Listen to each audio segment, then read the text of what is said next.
I'm recording.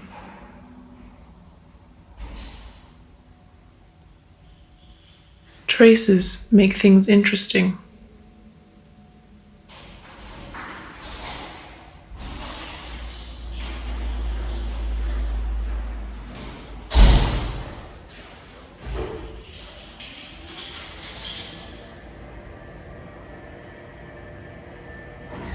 To follow the traces, for me, is to follow a person's habits, their personality, their use of things, and following them, I go into a past, a history, or histories.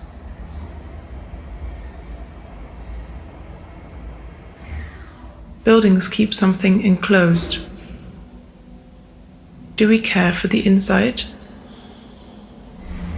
Most people do care. You see it until the moment they leave. And even in the left behind, you still feel and see the caring they did maybe every day. The infrastructure of a house is used very differently by each of us. Some like to cut their cucumber directly on the kitchen desk. Some like to have a chopping board. These individual habits leave different traces.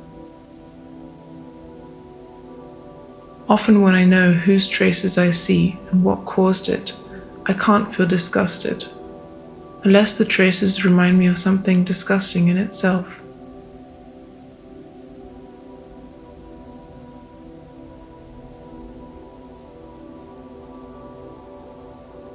In a building you find a lot of traces.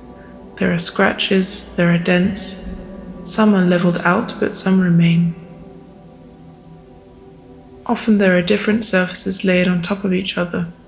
I can work with the past or put my own layer over the last. But there are also traces I can't understand, and that's fine with me. For me, the same goes with the building structure. Over time, different uses of the space lead to an adaptation of the building structure, smaller or bigger changes. Often people leave these changes when leaving a space. For me, there are built elements. While looking at them, I know this was for a very specific use, but what it was built and used for, no idea. Maybe I found out through talking with other people about how strange this looks to me, and one maybe knows or has already seen the specific thing in use. I guess quite everything makes sense when you watch it in use, and when it is not used anymore, left and detached, it can get very strange, funny, odd, comical, humorous, freaky, absurd and amusing, and above all, interesting and intriguing.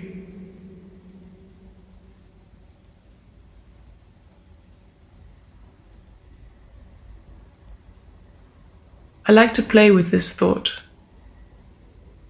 Think of different pasts this odd object or the room itself has had, and imagine who used to walk in these spaces, who used to decorate them, and who used to place furniture or objects. The odd moments in a space are the ones that keep me bonded and make me feel comfortable, which I do not take for granted.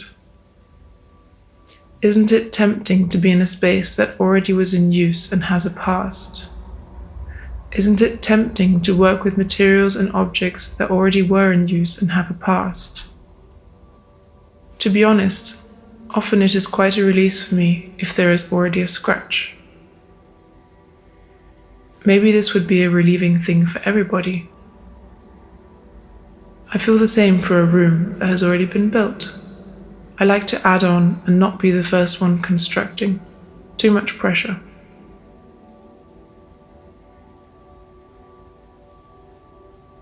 Maybe it is not about the pressure, or maybe a tiny little bit.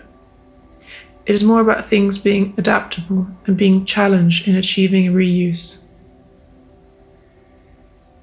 I like to think of it this way. While getting older, I can still adapt myself to new situations, and so can buildings and objects.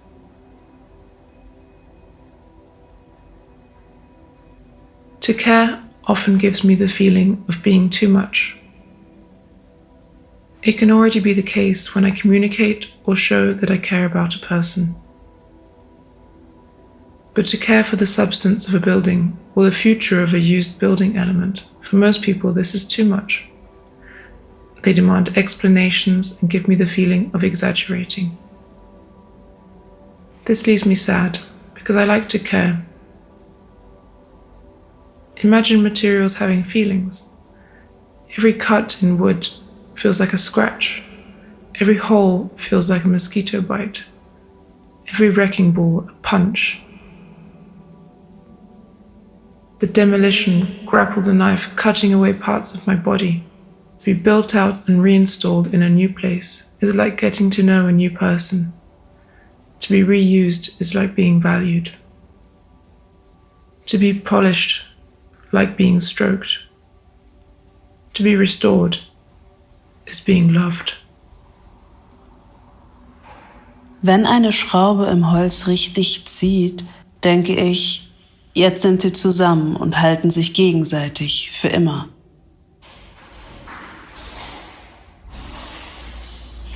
Diese Vermenschlichung ist ja irgendwo auch etwas Absurdes, doch so seltsam kann sie nicht sein.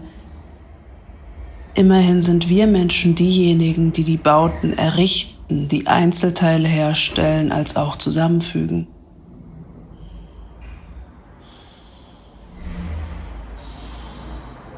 Und die Brutalität, mit der wir Gebäude auseinandernehmen, ich könnte nicht mehr. Ich würde weinen, ich würde schreien. Die Stadt schreit, die Stadt weint.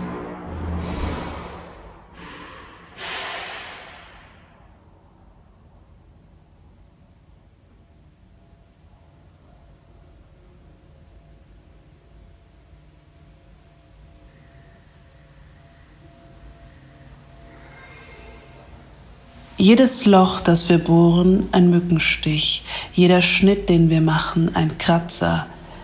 Der Hammerschlag eine Faust. Die Abbruchzange ein Messer, das dir Körperteile abschneidet. Ich bin gerne unterschiedlich gekleidet, hergerichtet, mal ganz anders, doch platzweichend für Profit, nein danke. So wie ich die Geschichten der Menschen mag, mag ich die Geschichten der Räume.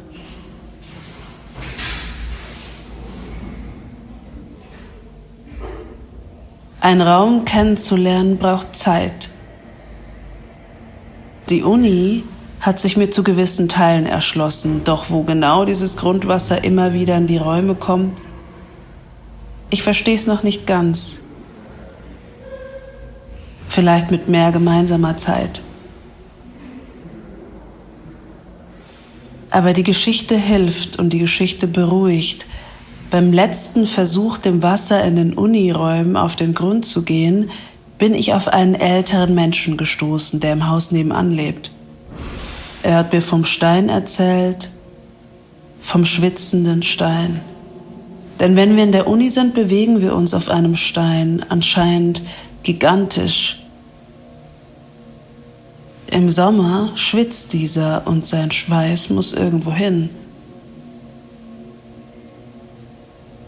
Dem Druck vom Schweiß können die Wände nicht vollständig entgegenhalten. Das Wasser fließt aus den Schraubenlöchern um die Körner vom Wandputz auf die Fliesen. Die Wand wie eine Haut. Alle Poren gefüllt mit Wasser. Der Raum schwitzt. Er ist heiß und feucht. Wir schwitzen. Ich muss schmunzeln. Vor uns war in den Uniräumen ein Fitnessstudio für Frauen. Viel Schweiß.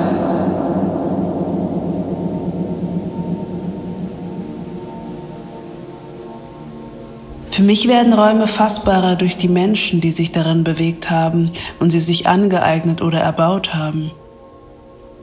Was auch lustig ist, von der einen Toilette geht's über 2 hohe Tritte ins Kellerabteil. Kurios, aber unglaublich sympathisch. Wenn ich mich in den Räumen bewege, sehe ich unterschiedliche Charaktere. Manche haben sich den Raum mehr angeeignet, manche weniger. All die kleinen Entscheidungen der Ausführung. Es könnte so anders aussehen. Mit der Zeit überlagern sich die unterschiedlichen Eingriffe im Raum. Eine Überlagerung, die nicht von einer einzelnen Person und deren Nutzung kommen kann. Ich nehme die unterschiedliche Fürsorge, die dem Raum in seine Vergangenheit entgegengebracht wurde, wahr. Denn die verschiedenen Charaktere mit ihrer Beziehung zum Raum bleiben. All die Geschichten machen, dass ich mich zum Raum hingezogen fühle. Ihn beginne zu schätzen, zu lieben.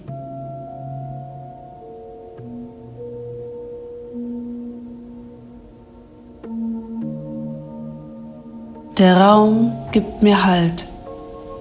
Er vermag es, Zeiten zu überbrücken, in denen ich mich nicht mehr zugehörig fühle, mich Zwischenmenschliches irritiert und distanziert.